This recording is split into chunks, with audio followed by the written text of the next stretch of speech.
लोकशाहीचा बुलंद आवाज, रिपब्लिकन वार्ता, महाराष्ट्र। फुलंब्रीच्या दर्गेचे सुशोभीकरणाचे लोकार्पण, संदलच्या शुभ मुहूर्तावर ज्येष्ठ वकील व नागरिकांची उपस्थिती।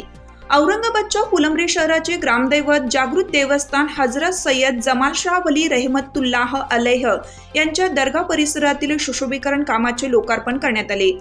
याबाबत सविस्तर वृत्त असे की फुलंब्री पंचक्रोशीतील हिंदू मुस्लिम एकतेचे प्रतीक हजरत सय्यद जमाल शाह वली रहमतुल्लाह अलैह यांच्या पंढरीत दर्ग्याला संरक्षक भिंत व सध्या 20 फुटी उंच मिनारे बसवण्यात आली आहेत।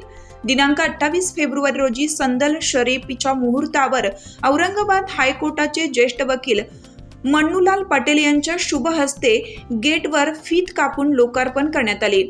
तसेच लोकार्पण नंतर सर्व उपस्थितांनी दरगाह शरीफचे दर्शन घेतलं।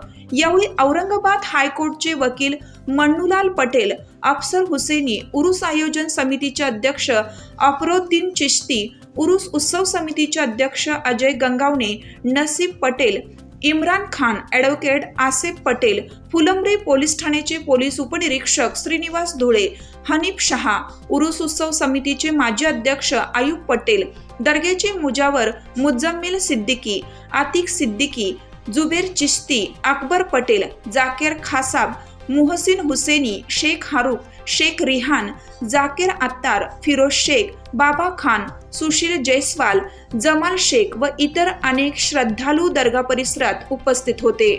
रिपब्लिकन वार्ता महाराष्ट्र न्यूजसाठी फुलंब्री औरंगाबाद प्रतिनिधी अकबर शहा।